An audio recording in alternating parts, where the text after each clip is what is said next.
അരനൂറ്റാണ്ടിന്റെ പാരമ്പര്യവുമായി സ്വർണ്ണാഭരണ വിപണന രംഗത്ത് നിങ്ങളുടെ ഇഷ്ട ജ്വല്ലറിയായ മെജസ്റ്റിക് ഇപ്പോൾ കൂടുതൽ പുതുമയിൽ കൂടുതൽ കളക്ഷനിൽ wedding section, diamond section, light weight area, silver and watches section, light weight rose gold ആഭരണങ്ങളുടെ ഏറ്റവും പുതിയ കളക്ഷനുകളുമായി മെജസ്റ്റിക് ഓറിയോ കളക്ഷൻ. ഏറ്റവും കുറഞ്ഞ പണിക്കൂലിയിൽ മലപ്പുറം ജില്ലയിലെ number 1 jewellery majestic Jewellers, Thazhepalam, Tirur. നമസ്കാരം, പ്രഹേളിക ന്യൂസിലേക്ക് സ്വാഗതം. മന്ത്രി വാസവൻ രാജിവെക്കണം എന്നാവശ്യപ്പെട്ടുകൊണ്ടും ദേവസ്വം ബോർഡ് അംഗങ്ങളെ പുറത്താക്കണം എന്നാവശ്യപ്പെട്ടുകൊണ്ടും പ്രതിപക്ഷം സഭയ്ക്കകത്ത് നടത്തിയ സമരം ഇന്നും തുടർന്നു. നിങ്ങൾക്ക് എല്ലാവർക്കും അറിയാം, സമാധാനപരമായ ഒരു സമരമാണ് ഞങ്ങൾ നടത്തിയത്. പക്ഷേ നമ്മുടെ MLA ആയ CM വിൻസെന്റിനെ വാച്ച് ആൻഡ് വാർഡ് തടഞ്ഞുവെച്ച് അതിശക്തിയായി അദ്ദേഹത്തിന് ശ്വാസ തടസ്സം വരെ ഉണ്ടായ സംഭവം ഉണ്ടായി. സനീഷ് കുമാറിന് അദ്ദേഹത്തിന് മുറിവേറ്റു. ഇത്രയും ആ വാച്ച് ആൻഡ് വാർഡിനെ നിർത്തിക്കൊണ്ടാണ്, പോലീസിനെ നിർത്തിക്കൊണ്ടാണ് സഭയിൽ സഭ നടത്തിക്കൊണ്ടുപോകാൻ സ്പീക്കറുടെ നേതൃത്വത്തിൽ ശ്രമിച്ചത്. മാത്രമല്ല, സമരം നടക്കുന്ന സമയത്ത് മന്ത്രിമാരും അതുപോലെ ചില MLA-മാരും സഭ്യേതരമായ ഒരുപാട് പരാമർശങ്ങൾ നടത്തി.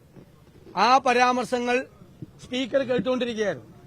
ഇന്നലെ ഗാലറിയിലിരിക്കുന്ന കുട്ടികൾ ഈ സമരം ചെയ്യുന്നത് കാണില്ലേ, ഇതെന്ത് ജനാധിപത്യം എന്ന് ചോദിച്ച സ്പീക്കർ കേട്ടാൽ അറയ്ക്കുന്ന വാക്കുകൾ ആണ്. PP ചിത്തരഞ്ജൻ, ആലപ്പുഴ അംഗം, ഭിന്നശേഷിക്കാരെ അപമാനിച്ചുകൊണ്ടാണ് സംസാരിച്ചത്. രണ്ട് കൈയും ഇല്ലാത്ത ആളുകൾ വേണ്ടാത്തടത്ത് ഉറുമ്പ് കയറിയാൽ എന്തു ചെയ്യും എന്നതുപോലെയാണ് എന്നൊക്കെയുള്ള വളരെ നിലവാരം കുറഞ്ഞ പരാമർശങ്ങൾ നടത്തി. മന്ത്രി ഗണേഷ് കുമാർ കിട്ടിയ അവസരത്തിൽ അദ്ദേഹത്തിന്റെ വ്യക്തിപരമായ വിരോധം തീർക്കാൻ KSRTCയിലെ INTC യൂണിയന്റെ പ്രസിഡന്റ് കൂടിയായ M വിൻസെന്റിനെ കുറിച്ച് വളരെ തെറ്റായ പരാമർശങ്ങൾ നടത്തി. ഇതെല്ലാം ഈ സ്പീക്കർ കേട്ടുകൊണ്ടിരിക്കുകയായിരുന്നു. സ്പീക്കർ അതിലെല്ലാം കൊടപിടിച്ചു കൊടുക്കുകയായിരുന്നു. തെറ്റായ പരാമർശമാണ് നടത്തിയത്. ഞങ്ങളൊരു സമരം നടത്തിയാണ്. ആ സമരത്തിന്റെ ഭാഗമായി ഞങ്ങൾ സഭയിൽ ഞങ്ങളുടെ പ്രതിഷേധ പ്രകടനം ഞങ്ങൾ സമാധാനപരമായി ചെയ്യാൻ ഈ സഭാചരിത്രത്തിൽ എല്ലാ രാഷ്ട്രീയ പാർട്ടികളും എല്ലാ മുന്നണികളും അതുപോലുള്ള സമരപരിപാടികൾ നടത്തിയിട്ടുണ്ട്. ഇത് പുതിയതായി വന്ന ചില അംഗങ്ങൾ അവർ മന്ത്രിമാരായി പോയി. അവരാദ്യമായിട്ടാണ് ഇത് നടക്കുന്നത് എന്നുള്ള രീതിയിലാണ് വളരെ മോശമായിട്ടുള്ള പരാമർശങ്ങൾ നടത്തിക്കൊണ്ടിരിക്കുന്നത്. മന്ത്രി രാജേഷും മന്ത്രി രാജീവും തുടരെ പ്രതിപക്ഷത്തെ അവഹേളിക്കുന്ന തരത്തിലുള്ള പരാമർശങ്ങളാണ് നടത്തുന്നത്. അത് ജനാധിപത്യ വിരുദ്ധമായ കാര്യങ്ങളാണ്.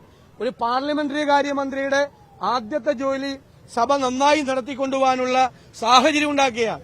ഇവിടെ മന്ത്രി രാജേഷ് ചെയ്യുന്നത് സഭ എങ്ങനെ അലങ്കോലമാക്കാൻ ചെയ്യുമെന്നതാണ്. അത് തന്നെയാണ് നിയമമന്ത്രിയും ചെയ്യുന്നത്. ഒരു പാർലമെന്ററി മന്ത്രിയും ചെയ്യാത്ത കാര്യങ്ങളാണ് ഇദ്ദേഹം ചെയ്യുന്നത്. ഇന്നലെ മുഖ്യമന്ത്രിയായിരുന്നു പ്രകോപനം ഉണ്ടാക്കിയത്. ഇന്ന് ഈ മന്ത്രിമാരാണ്, അംഗങ്ങളാണ്, ഇടതുപക്ഷ അംഗങ്ങളാണ് പ്രശ്നങ്ങൾ ഉണ്ടാക്കിയത്. ഞങ്ങൾ ഇതൊന്നും കൊണ്ട് തോറ്റുമടങ്ങുന്ന ആളുകളല്ല. ഇന്നലെ കടകംപള്ളി സുരേന്ദ്രൻ ഞാൻ രാഷ്ട്രീയ വനവാസത്തിന് പോകുമെന്ന് ചോദിച്ചു. എന്നെ രാഷ്ട്രീയ വനവാസത്തിനയക്കാൻ എന്തൊരു ഇൻട്രസ്റ്റ് ആണ്. ഇവിടെ അയ്യപ്പന്റെ ദ്വാരപാലക വിഗ്രഹം കോടീശ്വരന് വിറ്റ ആളുകൾ ആ കട്ടത് അല്ല കുഴപ്പം, കട്ട് മോഷ്ടിച്ച് അത് വിറ്റതല്ല കുഴപ്പം, അത് ചൂണ്ടിക്കാണിച്ചാണ് കുഴപ്പം. ചൂണ്ടിക്കാണിച്ച ഞങ്ങൾ വനവാസത്തിന് പോകണം. എന്തൊരു തമാശയാണ് കേരളത്തിൽ നടക്കുന്നത്. ഞാൻ ചോദിക്കട്ടെ, മന്ത്രി വാസവനും ദേവസ്വം ബോർഡ് പ്രസിഡന്റും എന്താ പറഞ്ഞത്?